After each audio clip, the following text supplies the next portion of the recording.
Next one, option number 9 কি বলছে? এই প্রশ্নটা কোথায় এসেছিল? SBI PO preliminary examination 2017। SBI 2017 এর প্রিয় প্রিলিমিনারি এক্সামিনেশনে এই প্রশ্নটা ছিল। কি বলছে এখানে? Which of the phrases given against a sentence should replace the word or phrase given in bold in the sentence to make it grammatically correct? If the sentence is correct as it is given and no correction is required, select no correction required as the answer. আমি কেন এই প্রশ্নটা পড়লাম? Because এই ধরনের প্রশ্ন আপনাদের কাছে নতুন মনে হতে পারে। ব্যাংক পিও লেভেলের এক্সামিনেশনে কিন্তু এইরকম প্রশ্ন আজকাল প্রায়ই আসছে, দেখা যাচ্ছে যে একটা সেন্টেন্স দেওয়া আছে, এগুলোকে আমরা সেন্টেন্স ইমপ্রুভমেন্ট এক্সারসাইজেসও বলি। একটা সেন্টেন্স দেওয়া আছে যার মধ্যে কিনা সেন্টেন্সে কোনো একটা পার্টকে হাইলাইট করা আছে বা বোল্ড আছে। এখানে দেখুন এই গেভ হিমসেলফ কথাটা হাইলাইট করা আছে, ঠিক আছে? This is the highlighted part. তো কি বলছে যে এই পার্টে কিছু একটা গন্ডগোল রয়েছে, থাকতেও পারে আবার নাও থাকতে পারে। ওকে, সো যদি থেকে থাকে, এখানে যে অপশন গুলো দেওয়া আছে, ইউজুয়ালি এখানে এরকম 5টা অপশন দেওয়া থাকে, যেমন এরর কারেকশন ইত্যাদিতে আপনারা দেখেছেন যে 4টে থাকে।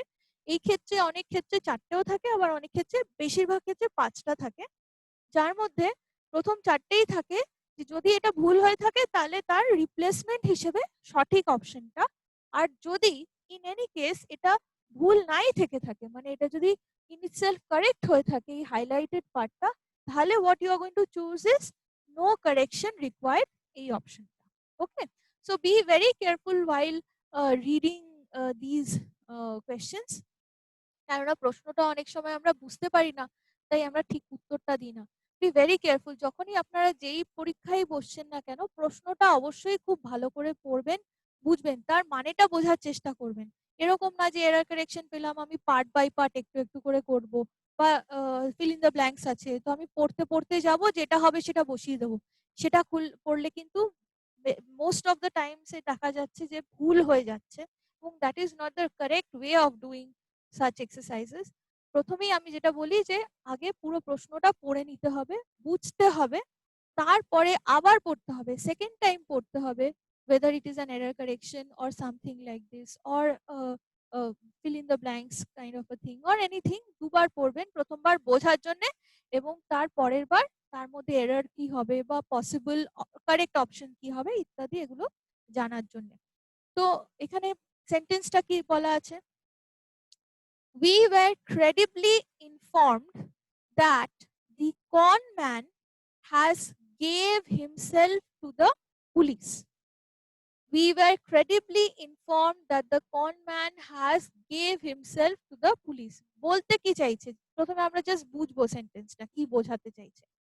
বোঝাতে চাইছে যে আমাদেরকে ইনফর্ম করা হলো যে কনম্যান মানে হচ্ছে একজন যে কোনো একটা ক্রিমিনাল হতে পারে বা যে লোককে ডিসিভ করে, কন করে। সো কনম্যান নিজেকে পুলিশের কাছে সারেন্ডার করে দিয়েছে। কিন্তু এই যে গেভ হিমসেলফ কথাটা যেটা বলা আছে, এটা কি ঠিকভাবে রিপ্রেজেন্ট করা হয়েছে? পাস্টেই হয়েছে, ফাইন, ওকে, কিন্তু বা প্রেজেন্টে হয়েছে, বিকজ এখানে হ্যাজ বলা আছে, হাইলাইটেড পার্ট কিন্তু এইটা, তার মানে রেস্ট অফ দ্য সেন্টেন্স কিন্তু ঠিক আছে। ওকে, তো আমাদেরকে ইনফর্ম করা হলো যে সে একটা কিছু করেছে আর কি। ওকে, তাহলে এই হ্যাজ গেভ হিমসেলফ তা তো ঠিক হলো না, তাহলে এখানে কি হবে? সে নিজেকে সারেন্ডার করে ফেলেছে। তো সেটা বোঝানোর জন্য আমরা এবার দেখবো অপশনটা কি আছে। প্রথম অপশনটাকে দেখা যাক। গিভেন ওভার, গিভেন ওভার কথাটা ঠিক হচ্ছে না এখানে, হ্যাজ গিভেন ওভার, ওভার বললে হবে না, এবং হিমসেলফ কথাটা কিন্তু জরুরি, যে নিজেকে সারেন্ডার করেছে। ওকে, সো হিমসেলফ কথাটা is very important in this case, because এখানে সারেন্ডার জিনিসটা নয়তো বোঝানো যাবে না এফেক্টিভলি। তাই আমি হিমসেলফই নেই, এবং ওভারটাও ঠিক সঠিক হলো না, তাই এটা আমরা রিজেক্ট করলাম। Next, given himself in. Okay, given himself in এইটা হতে পারে, বিকজ গিভেন আছে, has given. Okay, has given আছে, তার মানে হ্যাজ পারফেক্ট টেন্স তার সাথে গিভ, গেভ, গিভেন, তার মানে এটা V3 তে রয়েছে, তো গিভেনটা ইজ ফাইন, গিভেনটা হতেই পারে। অলরাইট, আর হিমসেলফও আছে, আর ইন কথাটার মানে হচ্ছে টু সারেন্ডার। ওকে, তাহলে this could be the right option. তাহলে আমরা একটু বাকিগুলোকে দেখে নিই। গিভেন হিমসেলফ ওভার, এটাও হবে না, ওভার হবে না। সারেন্ডার বলতে গেলে gave in, he gave in to pressure, he succumbed in, মানে আমি ইন যখনই বলছি, গেভ ইন মানে হচ্ছে আমি সারেন্ডার করে ফেলেছি। তো ইন কথাটা is correct in this respect.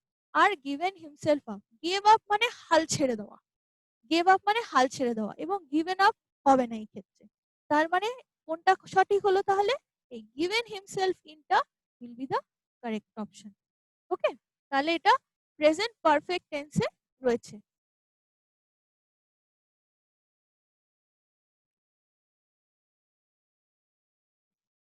Next number 10, এই প্রশ্নটা কোথায় এসেছিল? এই প্রশ্নটা আমাদের এসেছিল SBI PO প্রিলিমস 2018 এর পরীক্ষাতে। ওকে, আচ্ছা, কি বলছে এখানেও একটা এরর, স্পট দি এরর বলেছে, এবং তার সাথে এটা দেখবেন যে বলা আছে যে grammatical or idiomatic error. Alright, grammatical or idiomatic error. অনেক সময় এসবিআই তে পরীক্ষাতে খুব কমনলি যেটা দেয় সেটা হচ্ছে স্পেলিং এরর্স। তো সেই ক্ষেত্রে কিন্তু আপনারা, ওর জন্যই বললাম যে প্রশ্নটা ভালো করে পড়ে নেবেন, যে যদি সাপোজ গ্রামাটিক্যাল এরর নেই, ইডিওম্যাটিক এরর নেই, তাহলেও কিন্তু স্পেলিং এরর যদি বলা থাকে তাহলে থাকলেও থাকতে পারে। তো B very careful while you are reading the question. ওকে, তাহলে এখানে কি বলা আছে? দ্য ইয়াং ওম্যান, সেন্টেন্সটা পড়ছি, the young woman who is watching television in that room lived here for more than a year, but she has never created any problem for us. তার মানে আমি কি বলতে চাইছি সেন্টেন্সটা থেকে, যে ওই পাশের রুমে বা ওই রুমে যেই ইয়াং ওম্যান রয়েছে, সে এইখানে অনেক দিন ধরেই রয়েছে, থাকছে এখানে অনেক দিন ধরেই আছে, ফর মোর দ্যান আ ইয়ার, মানে 1 বছরের বেশি সে এখানে থাকছে, কিন্তু she has never created any problem for us. Okay, তো এই কথাটা বলতে গিয়ে দেখা যাক যে ভুল কোথায় হলো। The young woman who is watching television in that room, no problem with this part, কোথাও প্রবলেম নেই। নেক্সট পার্টে কি আছে? Lived here for more than a year, এইটুকু যদি আমি পড়ি তার মধ্যেই গন্ডগোলটা বেরিয়ে যাচ্ছে। যখন আমি বলছি লিভড হিয়ার, তাহলে ঠিক জাস্টিফাই করা হলো না যে সে এতদিন ধরে এখানে থেকে চলেছে। তাহলে এটা কি বলবো? তাহলে আমাকে এখানে কি বলতে হবে? যেহেতু সাবজেক্ট হচ্ছে দ্য ইয়াং ওম্যান, তার মানে থার্ড পারসন সিঙ্গুলার, এবং কথাটা আমি প্রেজেন্ট টেন্সে বলছি, হু ইজ ওয়াচিং বলছি। তাহলে যদি তাই হয়, এবং যদি বলতে চাই যে এই থার্ড পারসন সিঙ্গুলার এতদিন যাবত এখানে থেকে চলেছে, তাহলে এই জিনিসটা আমরা কোথায় পেয়েছিলাম? প্রেজেন্ট পারফেক্ট কন্টিনিউয়াস টেন্সে, যে এতদিন ধরে আছে কিন্তু তার মধ্যে কোনো সমস্যা ক্রিয়েট করেনি। তার মানে কি তার থাকাটা কমপ্লিট হয়ে গেছে? না, সে এতদিন থেকেছে, এখনো তার থাকাটা কন্টিনিউ করছে। তার মানে যেই সময়ের কথা বলছি তখনও তার একটা সার্টেন টাইম সেখানে থাকাটা কমপ্লিট হয়ে গেছে, কিন্তু she still staying here, her stay is continuing over here. Alright, তাহলে এটা আমাকে বলতে হবে প্রেজেন্ট পারফেক্ট কন্টিনিউয়াস টেন্সে। তাহলে এই লিভড হিয়ার বললে ব্যাপারটা ঠিক হলো না। তাহলে আমাকে কি বললে ঠিক হতো? The young woman has been living for more than a year. তাহলে আমাকে কি বলতে হবে এখানে? Has been living for more than a year, but she has never created any problem for us. সেটা বললে জিনিসটা সঠিক হবে। ওকে, তাহলে has been living, এটা কি আমরা বোঝাতে চাইলাম? একটা প্রেজেন্ট পারফেক্ট কন্টিনিউয়াস টেন্স। সেটাই ভালোভাবে এই জিনিসটাকে রিপ্রেজেন্ট করবে। তাহলে দিস পার্ট, তার মানে পার্ট বিটা হচ্ছে এরর।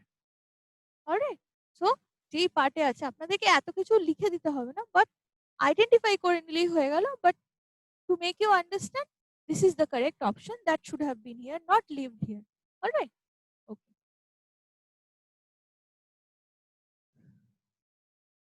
Next, question number 11.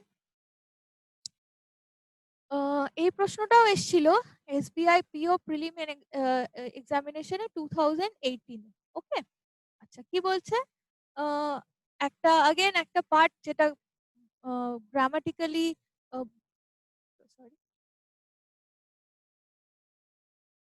একটা পার্ট অফ দ্য সেন্টেন্সকে হাইলাইট করা আছে যেটার মধ্যে কোনো গ্রামাটিক্যাল মিস্টেকস থাকতে পারে, সেইটার জন্য কিছু অপশন দেওয়া আছে এবং you are suppose to make a choice of this ones. আর যদি ইন কেস এটা ঠিক হয়ে থাকে, মানে এর মধ্যে কোনো গ্রামাটিক্যাল এরর না থেকে থাকে, তাহলে you have to choose the no correction required option. Okay, আচ্ছা সেন্টেন্সটা কি বলছে, both ayurvedic and herbal products has gaining popularity among consumers nowadays. Now this is a very simple sentence, দেখেই বোঝা যাচ্ছে এখানে সাবজেক্ট কি বা কারা। এখানে সাবজেক্ট হচ্ছে both Ayurvedic and herbal products, তার মানে এই পুরো জিনিসটা is the subject.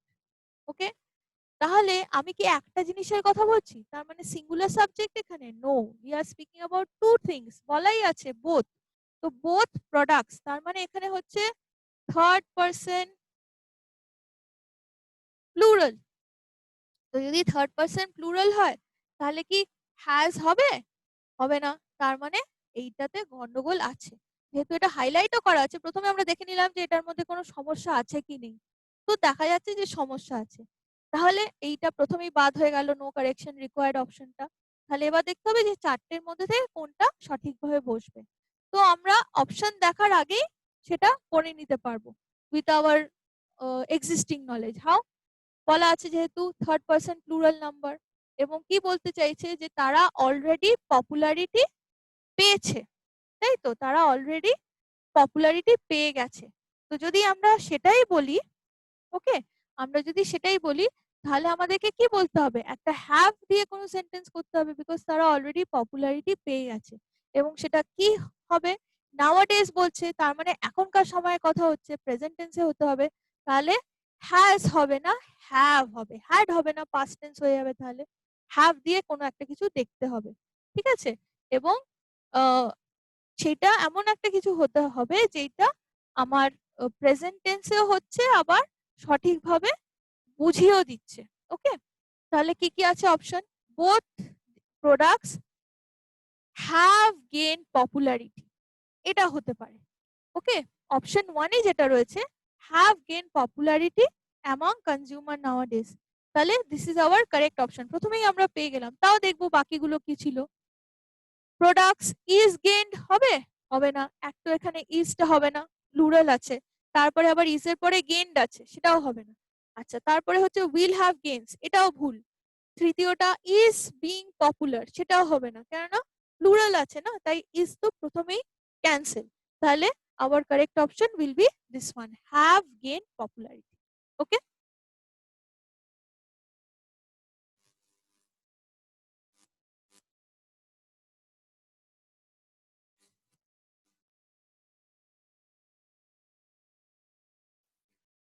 Okay, next question.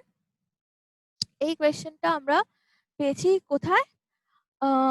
SBI PO preliminary examination 2019। Okay, very recent, খুব রিসেন্ট পরীক্ষাতে এটা এসছে। কি বলা আছে? এরর কারেকশন খুঁজতে হবে এবং গ্রামাটিক্যাল এরর কিছু আছে সেটা থাকতে পারে, আদারওয়াইজ নো এরর। ওকে, সেন্টেন্সটা বলছে if you want to ensure prompt service, please have contact us as early as possible.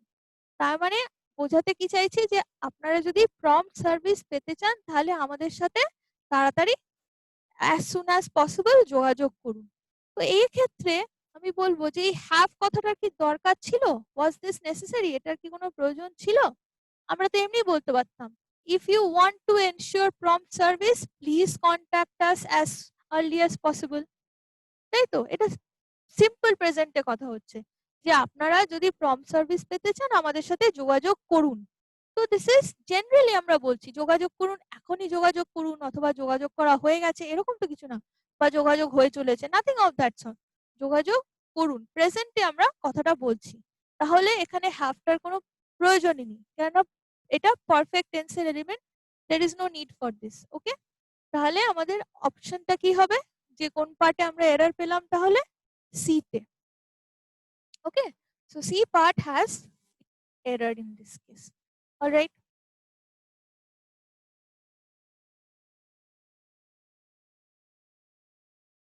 Next one, number 13. এটাও SBI PO preliminary examination 2019 এ এসেছিল। এটাও this again is an error correction assignment. Okay. A group of youngsters, okay, a group of youngsters has lent financial assistance to the flood affected people of the villages. ওকে, তো এখানে subject কি, আ group of youngsters, কাদেরকে নিয়ে কথা হচ্ছে, group of ইয়াংস্টার্সদেরকে নিয়ে কথা হচ্ছে। ওকে, তাহলে এখানে ফ্লাড রিলিফের জন্য কারা ডোনেট করেছে অথবা কারা ফাইন্যান্সিয়াল অ্যাসিস্ট্যান্স দিয়েছে, গ্রুপ অফ ইয়াংস্টার্স। তাহলে in this case the subject will be group of youngsters, group of youngsters subject. তো সাবজেক্ট কি, third person plural, because youngsters আছে, ঠিক আছে, আ গ্রুপ। ওকে, তাহলে এখানে তাহলে কি হচ্ছে, has lent financial assistance to the flood affected people of the village, কিন্তু we are speaking of a group over here, we are not speaking about youngsters, we are speaking about a group। তাহলে group যদি হয় তাহলে সেটা third person singular নাম্বারই হবে, because গ্রুপটা তো একটা ইউনিট, তাই তো। তাহলে গ্রুপ হ্যাজ লেন্ড, কিন্তু এখানে লেন্ড বলা আছে, তো হ্যাজটা ঠিক ছিল বিকজ গ্রুপ হচ্ছে একটা ইউনিট, এটা কালেকটিভ নাউন। যদি বলতাম শুধু ইয়াংস্টার্স, ইয়াংস্টার্স হলে তাহলে থার্ড পারসন প্লুরাল হয়ে যেত, বিকজ সেটা অনেকের কথা বলা হচ্ছে, প্লুরাল নাম্বার। কিন্তু এখানে একটা গ্রুপের কথা বলা হচ্ছে, তো the subject itself is singular, তাই হ্যাজটা ওয়াজ ফাইন। কিন্তু এখানে লেন্ড কথাটা কি হবে, has lent financial assistance to the flood affected people of the villages. Let us see এটা কি হতে পারে, has lent, yes fine, this is okay। তাহলে প্রেজেন্টেই বলা হচ্ছে, so this is fine, no problem with this one, তার মানে এটা is no error, কেননা a group of youngsters has lent financial assistance to the flood affected people of the villages. So this one doesn't have an error, so this is correct. All right. Okay. Next one. Okay. এটাও এসেছিল SBI PO Prelims 2019 এ, আর এটাতে কি বলা আছে, যে একটা sentence দেওয়া আছে এবং अगेन যেটা আমি বললাম যে সেটাতে কিছু একটা ভুল থাকতে পারে আর কি, এবং সেটা আমাকে দেখে বুঝতে হবে যে তার মধ্যে কোনো গ্রামাটিক্যাল মিস্টেক আছে কিনা, এবং সেই পার্টটার জন্য অপশন দেওয়া থাকবে, সেখান থেকে আমাকে একটা চুজ করতে হবে। ওকে, তো শুরুই হচ্ছে সেন্টেন্সটা নো সুনার দিয়ে, no sooner than he had been elected, এইটুকুই পড়লাম, তার মধ্যেই মিস্টেক বেরিয়ে গেল, কেননা টেন্স পড়ার সময় আমরা একটা খুব ইম্পর্টেন্ট রুল পড়েছিলাম, যে মুহূর্তে নো সুনার থাকবে তারপরে কি থাকতে হবে, হ্যাড। নো সুনারের পরেই থাকতে হবে হ্যাড। অলরাইট, নো সুনারের পরেই হ্যাড থাকতে হবে, তাহলে এর সাথে অন্য কিছু থাকতে পারবে না, যেমন নো সুনার দ্যান ঠিক আছে, কিন্তু তার মাঝখানেও কিন্তু হ্যাড বসিয়ে দিতে হবে, তাহলে এটা ঠিক হবে। So we have to find that part যেখানে হ্যাড আছে। So no sooner he was elected the CM than, এটা তো হলো না, বিকজ নো সুনার এর পরে হ্যাড এলো না, তো এটা রিজেক্ট হয়ে গেল, প্রথম অপশনটা হবেই না। Next part, no sooner he had elected the CM of UP then, এটাও হবে না, কেননা মাঝখানে হি চলে এসছে। আচ্ছা, এখানে মিস্টেক হয়েছে, এখানে নো সুনার হবে এবং তারপরে হ্যাড আছে। So this is the correct option. So no sooner had he elected CM of UP that his supporters arranged a reception in his honor in the circuit house. All right. So this is the correct option that we have. Okay. Oh no, sorry, I have made a mistake over here. This part, no sooner, no had, this one I think is the correct one. No sooner had he been, right, no sooner had he been elected the CM of UP. So this is the correct option. No sooner had he been elected the CM of UP than the supporters, etc. All right. So essentially কি দেখতে হবে আমাদেরকে, যে no sooner এর immediately পরে যেন had কথাটা থাকে, otherwise কিন্তু এই পুরো অ্যারেঞ্জমেন্টটা ভুল হয়ে যাবে। ওকে, আচ্ছা, and the last one, এটা এসছিল, এই পরীক্ষাটা ছিল আরবিআই অ্যাসিস্ট্যান্ট প্রিলিমিনারি এক্সামিনেশন 2017 এর। এখানেও একটা এরর কারেকশন দেওয়া আছে, তার মধ্যে থেকে এররটা খুঁজে বার করতে হবে। আচ্ছা, unless he will not understand the concept, he will not be able to solve the questions. কি বলছে, unless he will not be able to understand the concept, he will not be able to solve the question. তার মানে বলতে চাইছে যে সে যতক্ষণ না পর্যন্ত কনসেপ্টটা বুঝতে পারছে ততক্ষণ পর্যন্ত কিন্তু সে প্রশ্নগুলো সলভ করতে পারবে না। তাহলে আমি যে বলছি যে unless he will not understand, এই কথাটা কি ঠিক হচ্ছে? হচ্ছে না, বিকজ এই উইলটা আসলেই তো একটা ফিউচার টেন্সের এলিমেন্ট চলে আসছে। So this is wrong. তো আমাকে কি বলতে হবে এখানে, unless he understands, unless he understands the concept, he will not be able to solve the questions. Okay, so unless he understands, that is the correct option, because he third person singular, তাই understand হবে না, understands হবে, and that is the correct option. All right, so this brings us to the end of an exercise session, and we are glad that we could come across so many options. আপনারাও নিজেরাও খুঁজে বের করার চেষ্টা করবেন বিভিন্ন জায়গা থেকে, আপনারা যখন বাড়িতে প্র্যাকটিস করছেন এখন, তো আপনারা চেষ্টা করুন যে প্রত্যেকটা চ্যাপ্টার যখন পড়ছেন এবং তারপরে যখন এই ধরনের কোনো কোয়েশ্চেন, অনলাইন কোয়েশ্চেন পেপার বা বাড়িতে আপনাদের কাছে যাই টেস্ট পেপার থাকুক না কেন, সেখান থেকে যখন আপনারা কোনো এক্সারসাইজেস করবেন, খুঁজে বের করার চেষ্টা করবেন এবং তারপরে আলাদা করে চ্যাপ্টার ওয়াইজ যদি এরকম সেগ্রেগেট করে আপনারা রাখতে পারেন, তাহলে পরীক্ষার আগে রিভিশনটা খুব ভালো হবে। চেষ্টা করুন বেশি করে প্র্যাকটিস করতে, বিকজ সব পরীক্ষার ক্ষেত্রেই যেটা খুব ইম্পর্টেন্ট সেটা হচ্ছে practice. Practice is the only way to crack these examinations. Competitive examination কিন্তু খুব ইম্পর্টেন্ট যে আপনারা on a regular basis practice করতে থাকুন। এবং এই যে এরর কারেকশন, এত রকমের চ্যাপ্টার অলরেডি আমরা করে ফেলেছি, আমি বারে বারে বলছি যে আপনারা খুব বেশি বেশি করে প্র্যাকটিস করুন, কেননা আলটিমেটলি কি হবে, এই যে সাবজেক্ট ভার্ব দিয়ে আমরা পড়ছি, তো অপশন দেখার আগেই বা এই যে সেন্টেন্স কারেকশন যেগুলো আমরা করছিলাম, অপশন দেখার আগেই যেন এরকম একটা স্টেজ চলে আসে যে আপনারা নিজেরাই ডিসাইফার করতে পারেন যে জিনিসটা কি হতে পারে, তারপরে জাস্ট মিলিয়ে দেখে নেবেন। So that should be your level of preparedness. সেই লেভেলে কিন্তু এটা একমাত্র পসিবল প্র্যাকটিসের সাথে, এটা কোনো ডিফিকাল্ট কিছু না। এবং নিজের পড়াটার সাথে এইগুলোকে ম্যাচ করিয়ে করিয়ে করার চেষ্টা করবেন যে আমার যা যা আমি শিখেছি সেটার সাথে, সেই রুলগুলোর সাথে জিনিসটা ম্যাচ করছে কিনা, তাহলেই হবে। ওকে, তাহলে we bring this is the end of our 10th chapter, and we are going to continue with our next chapter now. All right.